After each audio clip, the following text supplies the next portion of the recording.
Bienvenue à toutes et à tous dans ce débat à faire croiser qui réunit ce matin Peggy Ludovic Dagba. En face de lui, vous avez le directeur Eusèbe Patimvo. Il est enseignant à la retraite, consultant en psychopédagogie.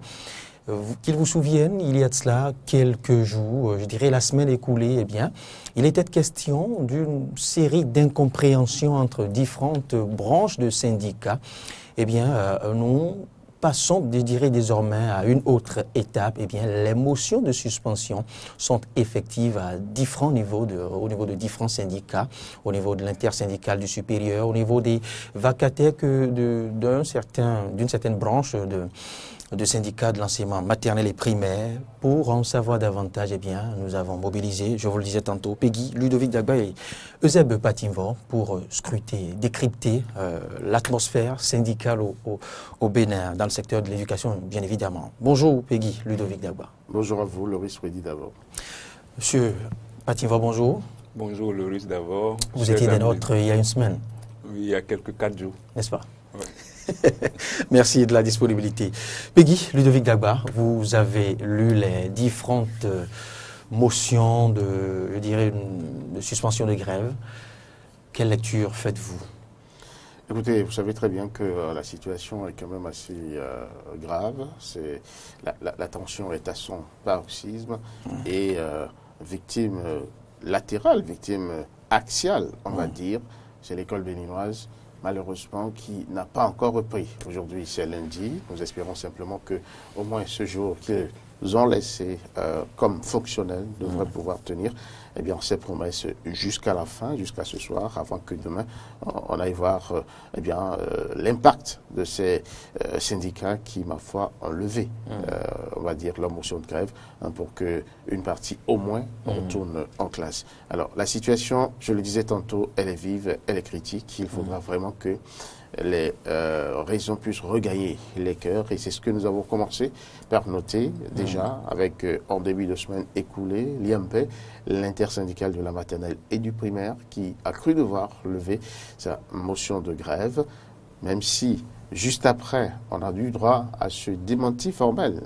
de l'ensemble des syndicats qui, ma foi, étaient avec l'intersyndicale. L'intersyndicale, en réalité, en elle-même, qui, ma foi, est venue démentir cette levée ou cette suspension de motion de grève. Ensuite, nous avons eu, au niveau de l'enseignement supérieur, le SNEC, le syndicat national des enseignants-chercheurs et chercheurs du Bénin, qui aussi a levé sa motion de grève. Ici, il faut dire que c'est un syndicat qui est allé comment dire, en conglomérat avec d'autres syndicats de l'enseignement supérieur pour pouvoir signer leur motion de grève. Donc, ce syndicat a cru devoir se retirer tout simplement parce que après les différentes négociations, les différentes concertations avec la ministre de l'enseignement supérieur, il a trouvé qu'il était temps d'arrêter avec le mouvement et de pouvoir reprendre la craie. Là aussi, nous avons eu droit à des dénonciations houleuses, à des dénonciations boueuses aussi, puisque certaines choses ont dû être appelées qui n'étaient pas vraiment heureuses pour, je vais dire, le tenant de ce syndicat-là. Maintenant, je crois à la faveur du week-end, on a pu entendre bien le dépôt des armes au niveau des vacataires, du collectif national des vacataires, qui eux aussi ont décidé d'appeler à l'arrêt notamment de la grève, cette rage qui, ma foi, ferme l'école béninoise, qui ne devrait pas se poursuivre à leur avis.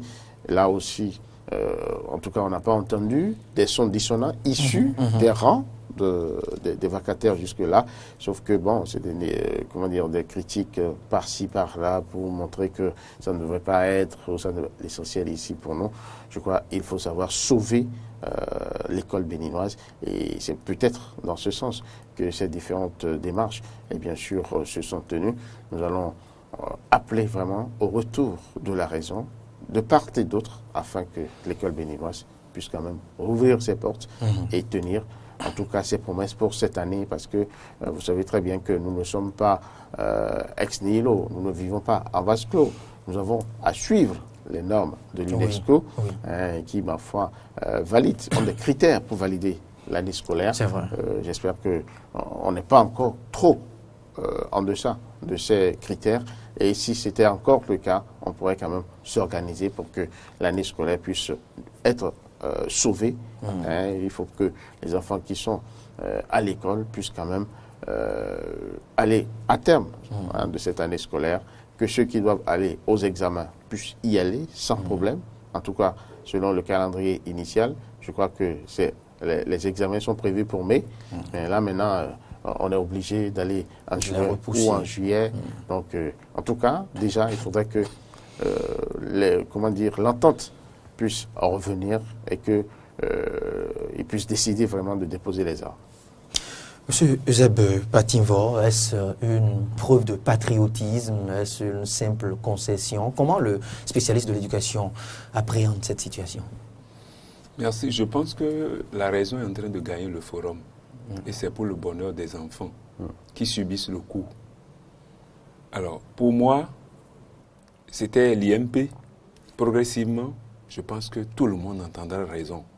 Parce qu'il faut reconnaître que si le SNEC, c'est-à-dire l'intersyndical des enseignants-chercheurs et chercheurs du Bénin, était dans un groupe et a pu se dessaisir, se désolidariser des autres, c'est qu'ils ont entendu raison. Ils ont compris que ce n'est pas seulement leur intérêt qui prime. Enfin, je ne les ai pas écoutés. Ne serait-ce que la presse et les réseaux sociaux qui me donnent la raison de le dire. Et si c'était ça, c'était bien, c'est bien. Mais je voudrais qu'ils usent de lobbying pour convaincre le reste de la corporation pour que ce soit un tableau d'ensemble, une vue d'ensemble, un mouvement d'ensemble. Il en est de même pour l'intersyndical de la maternelle et du primaire. Alors, si progressivement, cette mayonnaise de raison et nos d'intérêt puissent prendre, je pense que c'est bien. Quant aux vacataires qui n'ont pas encore une situation fixe, c'est l'occasion plus que jamais pour montrer leur patriotisme, pour qu'au moment du choix, on puisse dégager l'ivraie. Ils l'ont fait aussi. Ils l'ont fait. Donc, moi, je pense que petit à petit, nous sommes notre souhait est en train d'être réalisé. Nous ne pouvons que rendre grâce à Dieu et vraiment leur dire merci. Et ceux qui continuent de se radicaliser, non, qu'ils reviennent aussi à la raison et sauvent les enfants. Et je l'ai dit, le learning by doing, il faut savoir se sacrifier. Maintenant que l'occasion que vous m'avez offert me permet de dire aussi au gouvernement de savoir que ce n'est pas en tirant, comme quelqu'un l'a dit, le deuxième l'a dit tout à l'heure, et les seules victimes, c'est nos enfants. Donc je demande au gouvernement de se rattraper et qu'il ne fasse pas et qu'on dise l'arroseur arrosé, parce que selon les réseaux sociaux et les informations que nous avons collectées par-ci, par-là, c'était certains acteurs de ce gouvernement qui nourrissaient certains mouvements qui paralysaient l'appareil politique. Ils sont aux affaires maintenant. Ils n'ont qu'à faire beaucoup attention. Et si les états généraux des partis politiques, des syndicats se durcissent et s'organisent, c'est un avertissement très fort. Donc, qu'on mette de l'eau, chacun dans son vin, surtout le gouvernement, réunissent les moyens. Mais je rappelle à tout le monde, quand on n'a pas cotisé dans une cagnotte, il ne faut pas s'attendre tout de suite à en jouir. Et je l'ai dit la fois dernière, tu mangeras la sueur de ton front. Il faut se ceindre, il faut travailler pour pouvoir mériter quelque chose. Et si tout de suite, des 151 jours de travail, on est à peine à 76 et on ne pense pas à l'avenir des enfants, parce qu'au fait, on a fait 13 semaines, 2 jours de travail. Le 14e, c'était, et 15e, c'était pour se préparer. C'est à partir de la 16e semaine que les grèves ont commencé. Imaginez-vous le temps qu'on a fait. On a déjà perdu près de 8 semaines, pratiquement. Parce qu'il y a des semaines de grève de 2 jours, après de 3 jours, après de 4 jours, c'est radicalisé. Donc, je fais le décompte. On n'a pas encore fait 80 semaines dans les 151. C'est un peu dangereux. Et ces 80-là, qu'on aurait dû faire par-ci, par-là, est-ce que c'est bien fait? Parce que nous n'agissons pas sur du papier, nous n'agissons pas sur du bois, nous agissons sur des hommes. Et psychologiquement, vraiment, je ne vois pas comment ça peut tenir cette barque-là. Et encore, les vacances des enfants seront hypothéquées. On dira que c'est les enseignants qui sont acteurs. Non, c'est les enfants. Il y a un seuil de fatigabilité qu'il ne faut pas atteindre. Donc, leurs ressorts sont au repos maintenant. Est-ce que ça va bien rebondir? avec tous les vices qu'on voit dans la paralysie et dans l'oisiveté des enfants. Donc vraiment, je voudrais que ces acteurs qui partent, qui reviennent à la raison, et ceux qui se radicalisent puissent mettre de l'eau dans leur vin. Ils sont à la fois enseignants, parents d'élèves et apprenants, parce que nous sommes tous apprenants dans cette vie-là. Oui. Non, je m'en arrête là. D'accord. Peggy, Ludovic Dagba, voilà, que vous avez suivi l'exhortation du directeur Eusèbe Patimvo. Maintenant, dans ce cas d'espèce, que doivent faire les autorités au plus haut niveau? Que doivent faire les autorités au plus haut niveau? Comment doivent-elles se comporter? Moi, je remercie le directeur, M. Eusèbe Patimvo, de vraiment nous donner ces statistiques-là. Il faut 151 jours pour l'année scolaire, pour qu'elle soit validée. Là, maintenant, on n'en est même pas encore à 76. Il a dit encore qu'il faut au moins 80. Jusque-là, on n'a même pas encore atteint les 80 semaines. Il y a un problème. Il y a un véritable problème. Et je pense que ça doit... Moi, en écoutant ces informations, j'ai eu froid dans le dos. Parce que je me dis, mais c'est la meilleure façon là de tuer l'école béninoise. On a même déjà à partir de la 15e semaine, déjà il y a eu problème. Les grèves ont commencé. Mais comment on peut en arriver à ce niveau-là? C'est pas possible. Donc moi je pense que nous y sommes. Et la solution maintenant, c'est comment? Non, la solution. Comment sauver ce qui reste? La solution, c'est d'abord et avant tout ce qui est encore possible. Il faut qu'ils s'entendent. C'est l'entente qui va nous sortir en fait de ce blocus. Et je crois qu'il faudrait appeler toutes les parties à la raison. Tant les enseignants, ceux qui, ma foi, aujourd'hui l'âme, parce que c'est eux qui ont l'âme par laquelle on paralyse l'école, parce qu'elle refuse de reprendre l'école, de reprendre les classes. Maintenant, ceux qui doivent les mettre à l'école, il y a eux aussi. Et c'est à eux que revient le plus grand rôle, à mon sens, parce que c'est eux qui dirigent quand même cette nation, c'est le gouvernement, c'est le président de la République qui détermine et conduit la politique de la nation. Et s'entend la politique de l'éducation nationale. C'est lui qui doit, au premier chef, trouver le mécanisme pour retourner les acteurs de l'école dans les classes. C'est vrai qu'il y a eu, on va dire, beaucoup de laisser-aller. Il y a eu des choses qui, par le passé, des comportements qui ne permettent pas vraiment à l'école béninoise de sortir des fers, de sortir et de produire vraiment des cadres compétents, comme et bien sûr les prédécesseurs, on va dire, ceux qui ont eu la chance et le bonheur de diriger cette nation. Nous sommes tous produits de l'école béninoise. Nous avons beaucoup de Béninois qui ont été formés par l'école béninoise, mais qui aujourd'hui font, comment dirais-je, le bonheur, font l'honneur de la nation à l'extérieur, dans les instances, dans les institutions internationales. Cette école qui, vous l'avez suivie pendant plusieurs semaines, s'est endormie. Voilà. Donc, c'est pour dire que cette école-là peut encore, et même mieux que par le passé, faire des merveilles. Il suffit simplement qu'on trouve la formule. Et en cela, je le dis encore, c'est le gouvernement, c'est le chef de l'État qui... Maintenant, quelle forme doivent prendre les concessions, la suite des concessions? Non, les concessions, c'est quoi? On sait sur quoi, sinon les points d'achoppement, on les connaît aujourd'hui. C'est les défalcations, c'est, comment dirais-je, le statut particulier de l'enseignant. C'est ça, non? Il y a eu beaucoup d'avancées sur le plan du statut particulier. On est même allé jusqu'à prendre les décrets d'application pour entrer vraiment dans le vif du sujet. Ça, d'accord, mais ils ont érigé en question préjudicielle les défalcations. Le gouvernement demande à ce que les acteurs puissent retourner à l'école pour donner la bonne preuve, la preuve de leur bonne foi, pardon, par rapport à cette situation. Et ils vont étudier les questions de retour des défalcations.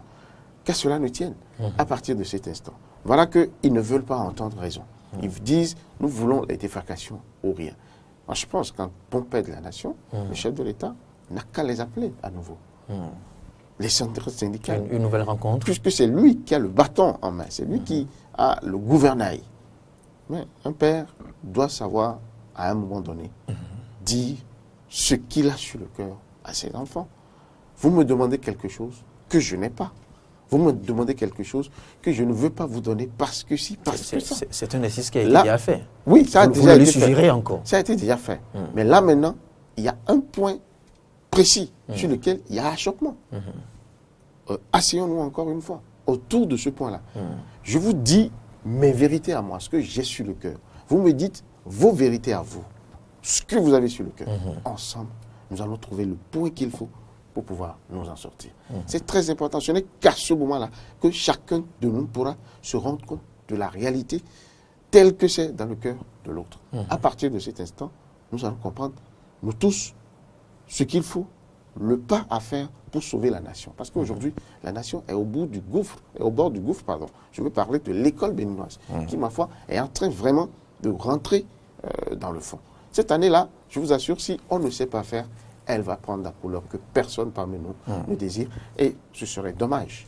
La dernière fois, j'étais dans un taxi où nous avons des concitoyens qui discutaient. Il y en a qui pensaient que, eh bien, si ça doit casser cette année, il faut que ça casse pour qu'on ne puisse plus jamais parler de grève au Bénin. Je dis soit. Mais qu'est-ce qui vous régler une fois devant? Je dis, mais qu'est-ce qui vous dit que les années à suivre, il n'y aura pas encore d'autres revendications? Non, dans cette matière, je crois que c'est la raison qui doit prévaloir, comme l'a dit le directeur. Il faudrait que nous sachions être responsables. Enseignants, dirigeants, nous avons tous des enfants à l'école. Nous sommes tous des parents d'élèves. Et il y en a parmi nous encore qui sont à l'école. Par conséquent, nous allons tous subir. On pense que ce sera seulement mauvais pour l'autre, mais non. D'une manière ou d'une autre, nous serons impactés, nous aussi, par la situation. C'est vrai. J'ai entendu quelqu'un dans le taxi qui dit, juste parce que son âge a dépassé de 3 mois l'âge requis à un concours, il est passé au concours, mais il n'a pas été admis. Parce que, souvenez-vous, il y a eu cette année blanche-là. Hein, cette année blanche qui nous a tous impactés dans les années, je crois, 88-89. Qui a modifié le cours de son histoire, de sa parcours, carrière, de son parcours. Et il est reçu au concours. Malheureusement, il y avait 3 mois là-dessus de différé. Par conséquent, aujourd'hui, il n'a pas pu faire, il n'a pas pu faire cette formation et avoir ce poste-là.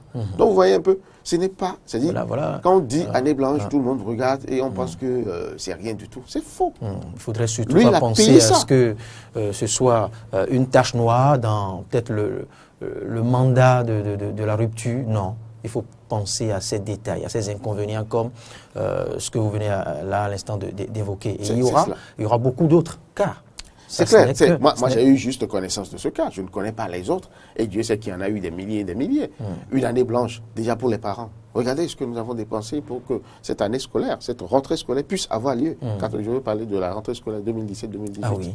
Vous voyez un peu la montagne de sous qui ont été dépensés. Après ça, il y a eu tout ce que l'État a mis. On a, je crois, près de 7 ou 8 milliards pour que cette rentrée scolaire puisse être une réalité. Donc, on va dire année blanche et tout ça là va passer comme une fumée. Et on revient encore à la case départ. D'où est-ce qu'on va trouver encore ces sous-là? Il faudrait mobiliser encore toutes les subventions pour chaque école, pour chaque niveau d'enseignement. Directeur Eusèbe Patimvo, vous avez suivi l'analyse faite par Peggy Ludovic Dagba. C'est vrai qu'entre-temps, vous fustigiez les radicaux en griffe.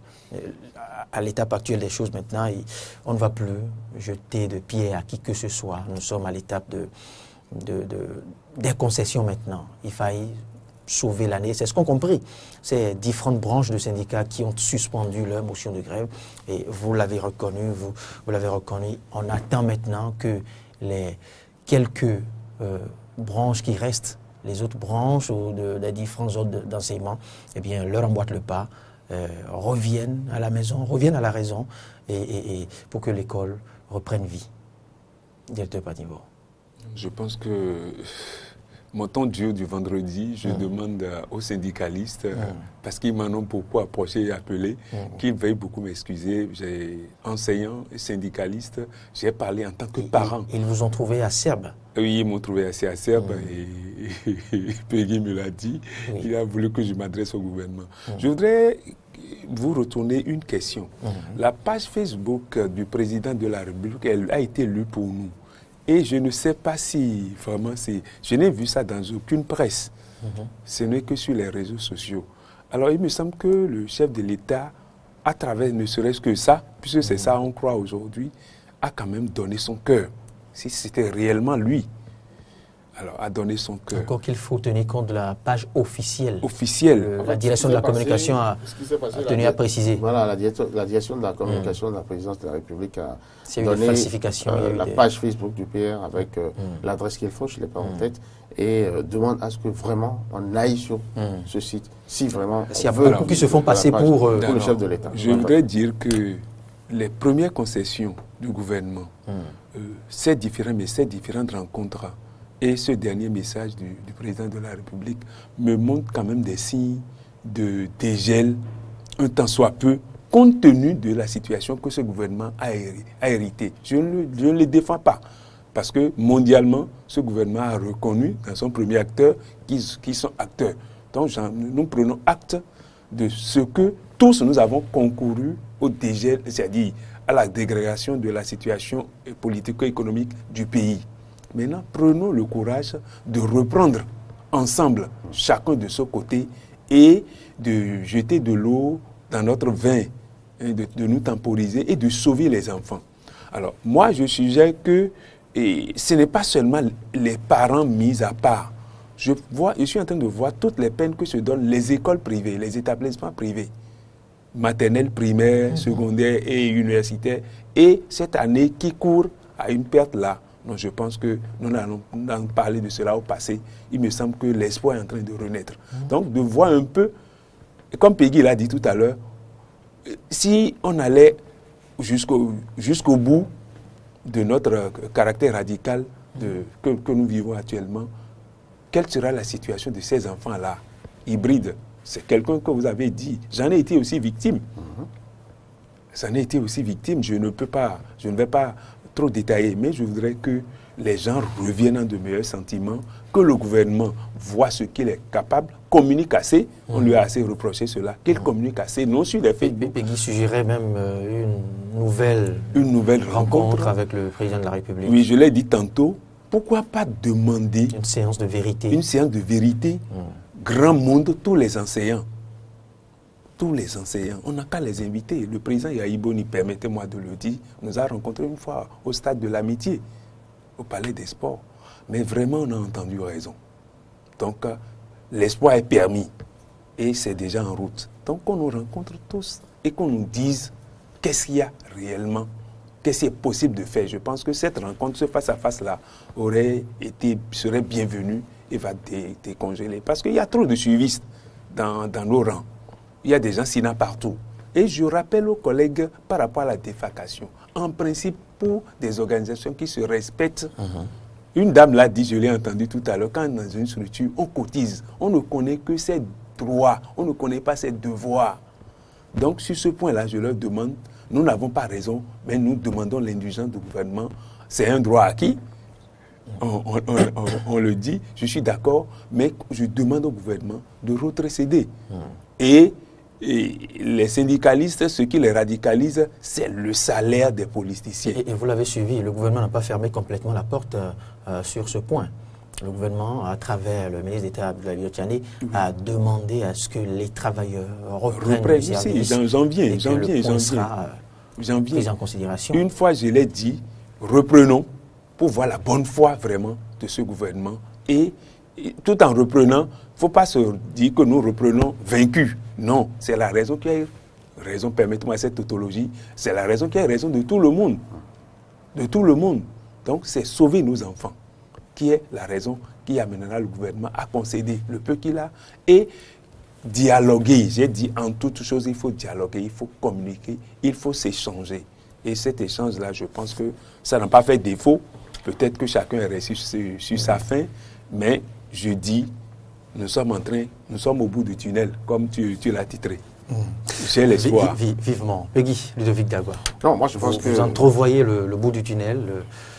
Non, le bout du tunnel, il est là. Aussi près ou loin. Il nous appartient à nous de fourrer ce tunnel et d'en arriver à bout, tout simplement.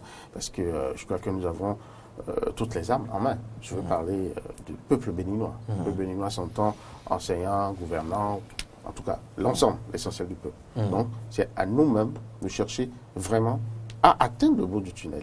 Et nous avons encore une fois, je le dis, les possibilités d'y arriver. Il suffit simplement que chaque parti puisse entendre raison. Est-ce que ceux qui réclament ont raison de réclamer? Est-ce que ce qu'ils réclament est légitime? Est-ce que c'est légal? Je pense que ce sont les questions qu'il faut se poser et les gouvernants doivent tirer les conséquences de tout cela et apporter les réponses qu'il faut. Le directeur Euseb Patimvo disait tout à l'heure que lorsqu'on est dans une structure syndicale, on cotise. Moi, je pense que c'est également l'une des solutions à tout ceci parce que on ne crée pas où un bébé ne naît pas pour rester tel qu'il est. Il grandit. C'est vrai. Il devient adulte et il participe à la construction de sa nation. Nos structures syndicales doivent aussi apprendre à grandir, apprendre à s'affranchir de certaines barrières. Récemment, j'étais avec la maire de Tofo qui nous disait tantôt, j'espère qu'elle me pardonnera de dire publiquement ce qu'elle a dit. C'est une discrétion. En privé. Eh bien, elle disait qu'elle était dans les organisations syndicales. Et à leur époque, ce sont les syndicats qui retrocèdent, en fait. Lorsqu'il y a défalcation, les sous-défalqués, ce sont les syndicats qui les mettent en place. De telle sorte que le mouvement est toujours présent. Il a toujours la force qu'il faut. C'est corsé. Donc, ce que veut le gouvernement en défalquant, en définitive, il ne l'a pas. Ça veut dire quoi? Ça veut dire c'est ça une bonne structure syndicale. Donc, il faut que nos syndicats aussi apprennent à vraiment avoir cette caisse-là, à cotiser, parce que c'est des cotisations quand même que sont issus ces fonds pour pouvoir remplacer les sous-défalqués. Donc, l'un dans l'autre, il faudra vraiment qu'on puisse savoir jouer notre rôle. Un syndicat, c'est admis par les tests, mais c'est également des conditions pour pouvoir vraiment vivre et avoir les syndiqués. Parce que comme ça, il y a un risque.